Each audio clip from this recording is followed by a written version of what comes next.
tonight's theme about what matters most to me, to you, and all of us Americans. Freedom. Freedom. Freedom. There are people who want you to see our country as a nation of us against them. People who want to scare you, who want to rule you. People who have you believe that books are dangerous and assault rifles are safe. That there's a right way to worship and a wrong way to love. People who seek first to divide and then to conquer.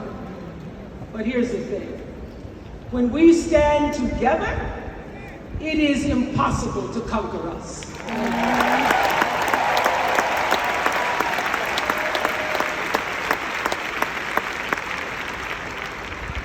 In the words of an extraordinary American, the late Congressman John Lewis, he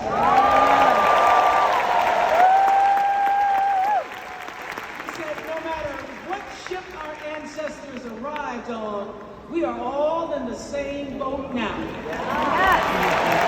Congressman Lewis knew very well how far this country has come because he was one of the brilliant Americans who helped to get us where we are.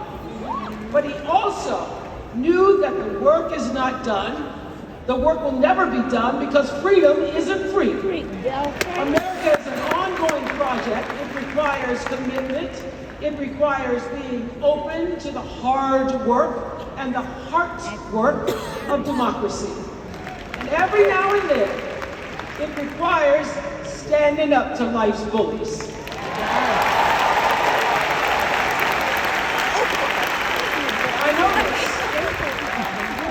I've lived in Mississippi, in Tennessee, in Wisconsin, Maryland, Indiana, Florida.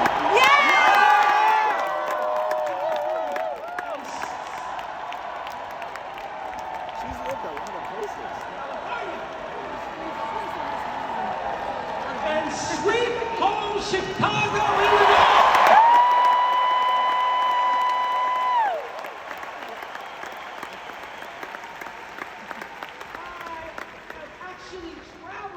Country, from the redwood forests, love those redwoods, to the Gulf Stream waters. I've seen racism and sexism and income inequality and division. I've not only seen it, at times I've been on the receiving end of it. But more often than not, what I've witnessed and experienced are human beings, both conservative and liberal, who may not agree with each other, but who'd still help you in a heartbeat if you were in trouble. These are the people who make me proud to say that I am an American.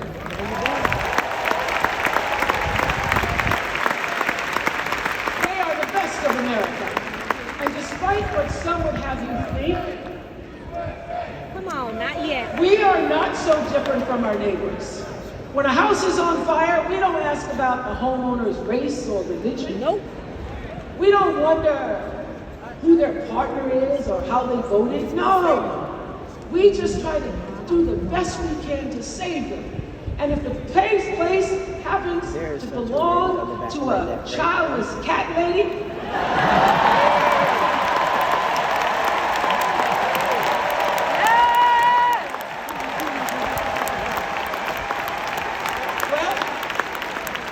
we try to get that cat out too.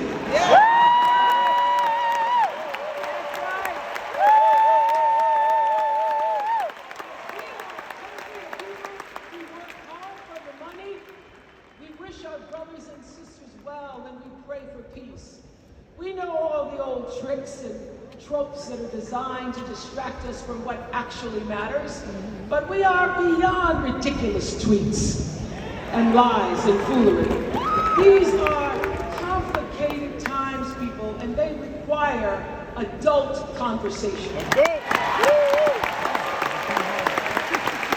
I welcome those conversations because civilized debate is vital to democracy, and it is the best of America.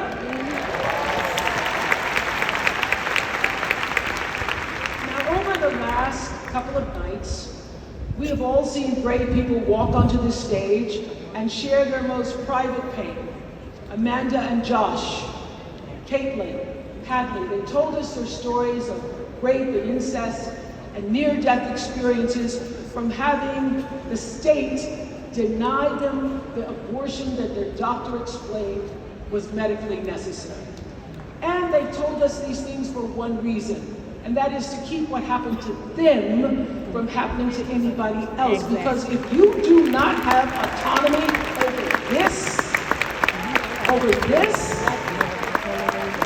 if you cannot control when and how you choose to bring your children into this world and how they are raised and supported, there is no American dream.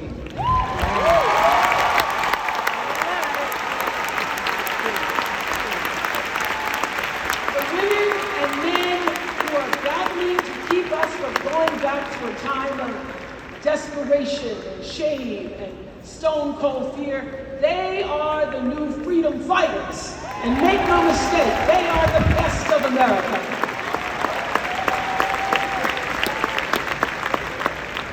I want to talk now about somebody who's not with us tonight.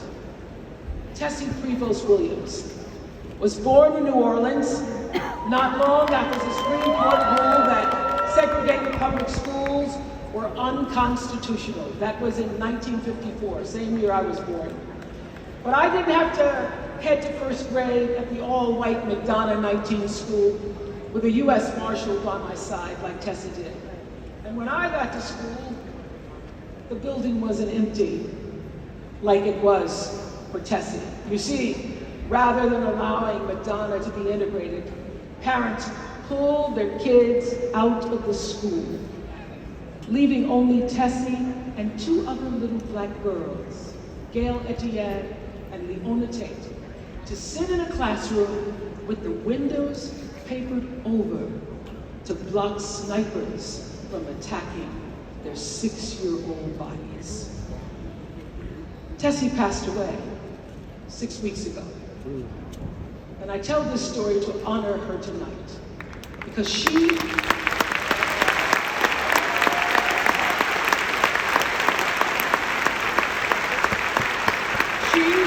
like Ruby Bridges and her friends, Leona and Gail, the New Orleans Four they were called, they broke barriers and they paid dearly for it. But it was the grace and guts and courage of women like Tessie Prevost Williams that paved the way for another young girl who 9 years later became part of the second class to integrate the public school in Berkeley, California. It seems to me that at school and at home, somebody did a beautiful job of showing this young girl how to challenge the people at the top and empower the people at the bottom. They showed her how to look at the world and see not just what is, but what can be. They instilled in her a passion for justice and freedom and the glorious fighting spirit necessary to pursue that passion. And soon, and very soon,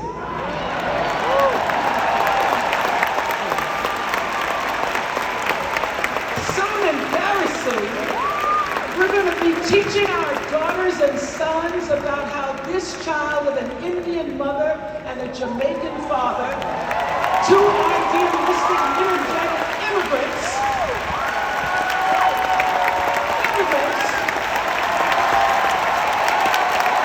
this child grew to become our 57th president of the United States.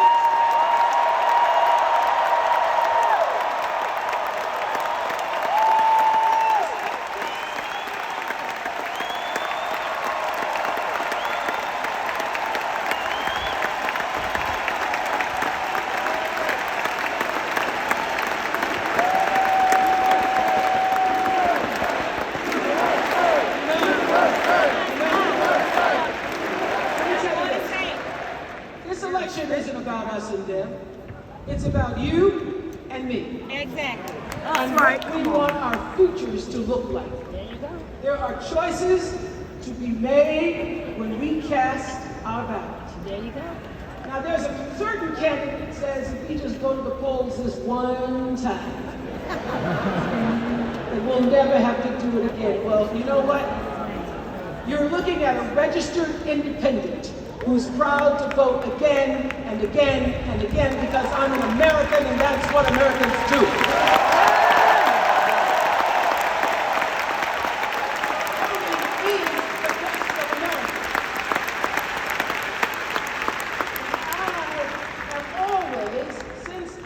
Eligible to vote, I've always voted my values. And that is what is needed in this election now more than ever. So I'm calling on all you independents and all you undecideds. You know this is true. You know I'm telling you the truth. That values and character matter most of all.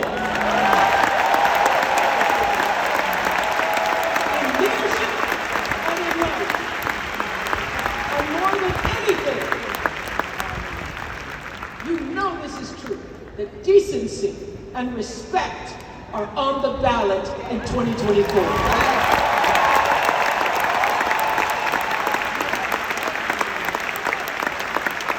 And just plain common sense.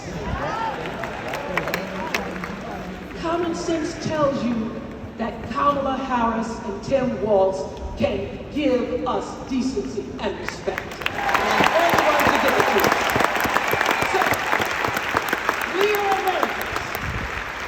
We are Americans. Let us choose loyalty to the Constitution over loyalty to any individual. Because that's the best of America. And let us choose optimism over cynicism. Because that's the best of America. And let us choose inclusion over retribution. Let us choose common sense over nonsense.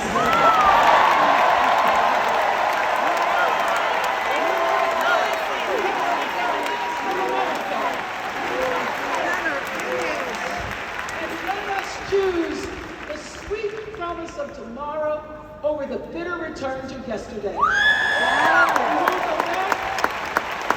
We won't be set back, pushed back, bullied back, kicked back. We're not going back.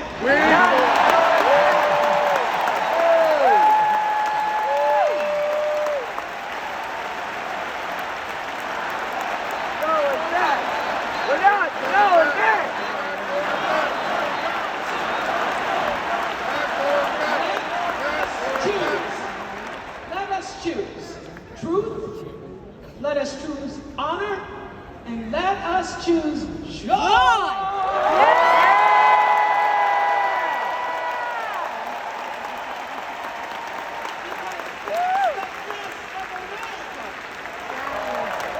Anything else, let us choose freedom. Why?